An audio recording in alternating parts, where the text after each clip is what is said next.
Au Mirador de Bilbao de Miguel de Unamuno. Tout comme Melville et Stendhal, notre auteur refuse l'expansion de la modernité technique. Le catalan est attaché à cette région d'Espagne qui regorge d'églises et de vieux cimetières. Ce petit ouvrage se compose de 7 nouvelles aussi originales qu'enracinées. Il faut dire que l'auteur catalan est un homme qui a des convictions plutôt proches de celles de Baudelaire, de Blois et de Simone Veil. On peut le compter parmi les catholiques nerveux, politisés, dont le verbe aime à en découdre. Dans Mécanopolis, sa 3e nouvelle, il a pris le progrès en horreur et rêve d'un monde sans machines. La vierge nature et le ciel étoilé sont pour lui le véritable progrès. Nous nous attarderons donc un instant en corrélant la nouvelle de notre auteur avec un article du philosophe français Luc Ferry paru dans le Figaro du 15 novembre 2018. Voici l'article et voici la photo de Luc Ferry. En se référant à cet article, titré « La voiture du futur », on va voir comment deux hommes d'esprit s'opposent sur l'idée du progrès. En effet, Miguel de Unamuno se projette, afin de le dénoncer, dans un monde futuriste où la machine a remplacé l'homme tout en le faisant disparaître. Luc Ferry, quant à lui, préfère souligner, après s'être extasié en essayant la voiture autonome dans les rues de Paris, les particularités technologiques de la machine en question.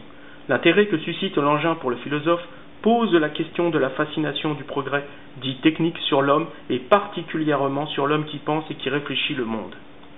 Luc Ferry n'hésite donc pas à qualifier les prouesses de la machine de prodiges.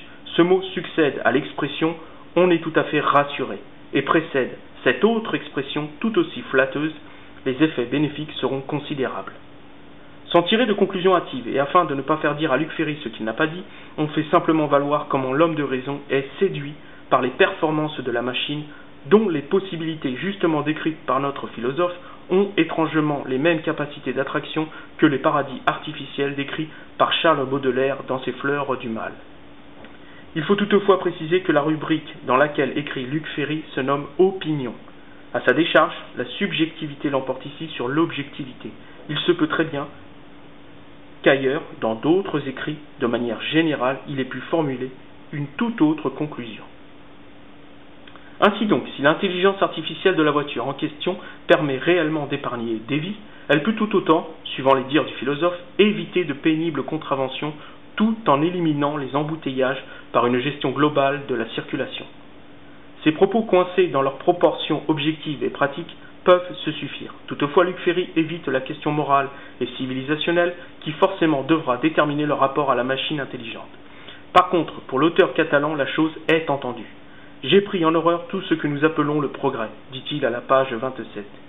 Il est vrai qu'Unamuno a les mots justes sur la question existentielle de l'homme face à la machine.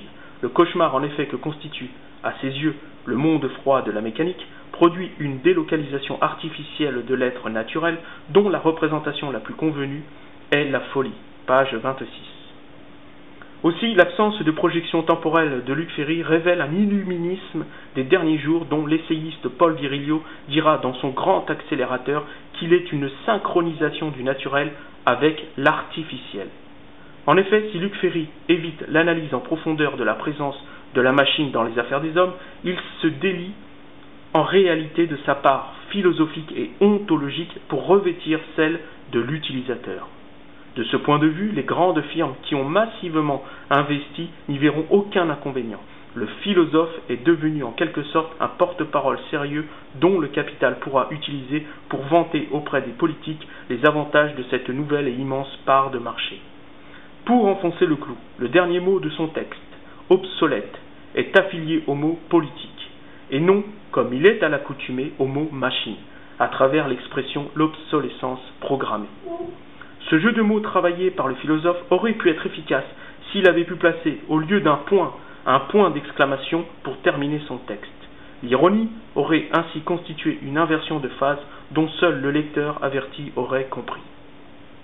Pour ma part, si le philosophe français a cédé à la modernité, du moins à travers cet article, il se pose en citoyen mondialisé qui s'est détourné du fait religieux et de la métaphysique. Il reproduit assez fidèlement la pensée œcuménique managériale qui consiste à adhérer à l'immédiateté des progrès techniques comme s'ils étaient des dogmes révélés par le ciel. La logique de l'organisation matérielle l'emporte sur la logique de la nature humaine, humanisée par la révélation monothéiste. Le progrès technique est un mythe destiné à compenser le manque de religieux et de spirituel, tout en masquant la dimension salutaire de l'âme par une félicité obtenue sur cette terre à l'aide du confort technologique. Cette pensée se retrouve d'ailleurs synthétisée dans la dernière nouvelle où Unamuno oppose Jean des villes et Jean des champs, page 92. Pour en finir sur ce sujet, si l'article de Luc Ferry est en complète contradiction avec la nouvelle d'Unamuno Mécanopolis, il faudra rappeler, outre les opinions de Melville et de Stendhal qui vont dans le même sens que celles de l'auteur catalan, que l'écrivain américain Edgar Allan Poe n'en pense pas moins quand il dit du progrès qu'il n'est qu'une hérésie de la décrépitude. Dans L'homme qui s'enterra, Miguel de Unamuno nous parle de l'expérience de la mort dont le poète français René Daumal, dans son catéchisme, avait plus ou moins pratiqué à l'aide du tétrachlorure de carbone. Pour Unamuno, la métaphysique expérimentale suffira. Il aura d'ailleurs cette sentence adressée aux athées et aux nihilistes. Vous n'avez d'autre outil que la logique, ainsi vivez-vous dans le noir. Page 47. Ce tranchant verbal est assez éloquent, surtout lorsqu'il s'en prend, dans la première nouvelle, au politiquement correct. En effet, il remet à sa place un jeune écrivain dont la logorée est comparable à du verbiage moutonnier. C'est jubilatoire, l'auteur condamne avec véhémence, sous les traits d'un écrivain des plus influents, des platitudes littéraires bourrées de truisme et de locution. Ainsi, Miguel de Unamuno, dans sa nouvelle Redondo l'habitué, conte la fraternité patriotique d'un petit groupe d'hommes dans un petit coin de café. Ce cercle d'habitués est une institution très espagnole qui se nomme la Tertulia.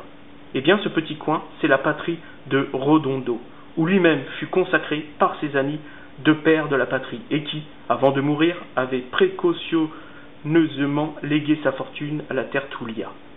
On peut alors comprendre le relent identitaire qui s'est exprimé il y a peu en pays catalan. Dans sa dernière nouvelle, Miguel de Unamuno évoque l'élégance de cette vieille terre catholique que la bruyante et toute-puissante industrie viendra tout naturellement corrompre. L'auteur officialise donc ici son combat contre le libéralisme corrosif des grandes villes qui, sous le spectacle du progrès, aliènent l'homme comme l'entendait Marx. Ainsi, comme nous l'avons vu précédemment, la nouvelle intitulée Mécanopolis attestera de la disparition de l'humanité dans un monde de machines.